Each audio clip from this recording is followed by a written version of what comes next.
Hey guys, Captain Dave Schneider. It's a guy's life coming to you from the inside of my SUV, compact SUV. I'm on my way back from West Palm Beach. I had to go pick up my iPhone. My iPhone needed service. My iPhone's eyes weren't working.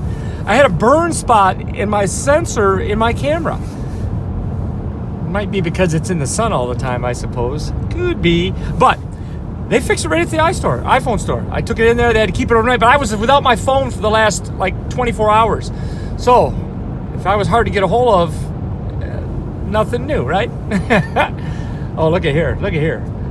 Now this is a testament right here to just how well built those trucks are. Look at this old Ford here.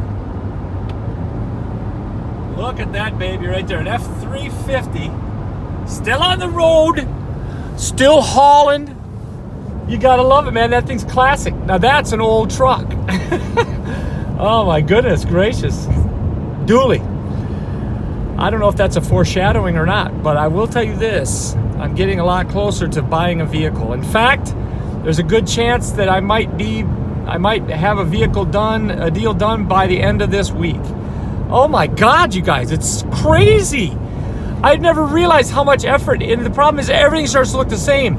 I actually have some pointers now. I've gone through this process pretty extensively, and I feel like I have some really good pointers. Things that you can do to streamline the vehicle search process, and to understand when you're looking at vehicles, you don't have to sit and read every little thing, because there's certain things, packages that come with this and that and the other, and so you can very quickly go through those things. First of all, and I'm going to take a minute to do this here, and feel free to add to this, guys, in the description if you got other things to add to this. But first of all, do yourself a favor and learn about all the brands for whatever. If you're looking for a luxury sedan or four-door sedan or something like that, look at Toyota, Chevy, Ford, Chrysler, Buick. Look at what everybody has to offer in that area. But get the books or go online and actually study what's actually available. What's available with those vehicles? What can you actually get? What's standard? Because every company has these little niches, these little cool things. For Chrysler or for Dodge and Jeep, they've got the air suspension. It's so cool. Your vehicle just rises up or sinks down as much as 3 or 4 inches. I think my Jeep actually moves 6 inches. And so that's really a cool thing. Now I've found that's not available. At least I haven't seen that in the Ford or the Chevy. And I didn't really look very hard at the Tundras. But those are things that don't seem to be available. If they are, they're not bragging about it. But just stuff like that. Find out what the little things are. There's this special tow package camera that Ford has that is really cool. I mean, it gives you all kinds of camera angles, which is really kind of cool. I think about backing down boat ramps and stuff, and you're looking at your rig from the sky, and it really helps you to see just exactly how well lined up your trailer is with the waterway and with the ramp. These little things are just really cool. But you go through this process. I got so much good feedback. I found out that Chevrolet probably does have, or if it's GM, it probably does have the best transmission in the Allison transmission. You read everything about the Ford and the Dodge and everybody, and it seems like a lot of people really like the Dodge engine, the diesel engine, but they like the Allison transmission. Well, you can't get them two things together, so you got to kind of pick and choose your stuff. It's just been a really cool process, but there's a lot of things that I wished I'd have known now when I started that I kind of know now. So let's add to this list, you guys. Let's add to this thing. Let's get some more conversation going about truck hunting, hunting tow vehicles, because there's a lot more to be said. My God, guys, the rain has been falling every day, thunderstorms every day. I canceled my earlier in the week trips. It's just not safe. Today, however, I got to go out. And I'll give you a little lake report here. The lake itself is actually come up about 4 or 5 inches since the rain started. So that's a good thing, I guess. I like that. It's kind of opening some of the back end stuff that was starting to disappear. It's kind of opening those waters back up again. Excuse me. The byproduct of that, however, is falling water temperatures. The water temperature went from 85 to 87 degrees midday, in the last week or two, down to this morning. It was actually 70. I think it was 74, but it was 77 midday when I was getting off the water. So that's a substantial drop in water temperature. That's going to have an impact on the fish. Good, bad, or indifferent, it's going to impact the fish.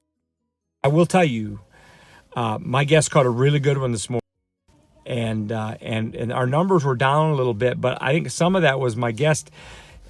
Sometimes, guys, you got to work a bait slow. And I had one of the trips you're going to see here coming up is I had the Denisons out, and Ashley, bless her heart, not Ashley, Alyssa, sorry Alyssa. Alyssa would throw out that Cinco and just let it sit there. And then she'd weigh it.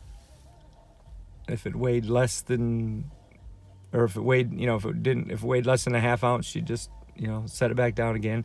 If it weighed more than a half ounce, she set the hook. But she tore it up. And I really think that is the bite. At one point, I just had one fella fish, and oh, by the way, I've got something in my craw. I'm going to say something. I wasn't going to say this, but all of a sudden I'm feeling like I need to. And this is for anybody that goes out with a guide, because this sticks in my craw a little bit. Now, I'm going to preface this by saying that there are always exceptions to this. Always. There are times when I fish with my guests, but those are few and far between, and those are usually very special situations. We can talk about exemptions. If you're trying to teach a young person or an older person for that matter how to do a specific technique, sometimes they want to watch you fish a little bit and do that. That's fine. That's a very productive way to do that. If you're trying to test a bite, maybe you're all searching for a pattern, and you pick up something different than everybody else is throwing, and you toss it a few times, and maybe boom, you get a bite and you hand the rod off. That's another special situation. But I'm going to tell you something. Guys, I'm not going to talk to the guides. I'm going to talk to people who hire guides. If you hire a guide, your expectation should be that they're not fishing. I see so many guides just fishing along in front of their guests. I saw a guide today who had a mom and a son in the back of his boat, and he was just up there ignoring them and fishing. And it was just unbelievable. And he'd go back every once in a while and give one of them a different bait or whatever, but he would just turn around and fish. And he had them throwing topwater baits, and he was throwing a swim jig, and then he was throwing a spook. And it's just, guides should not be fishing in front of their guests. Period. The end. I know that at our marina, it's not sanctioned. In fact, Marianne says it all the time. Do not fish in front of your guests. And yet there are many guides that they think that guiding is getting paid $400 to go out for 8 hours and fish. That's not what guides are paid for. Guides are paid to go out and do everything in their power to make sure that other people catch fish.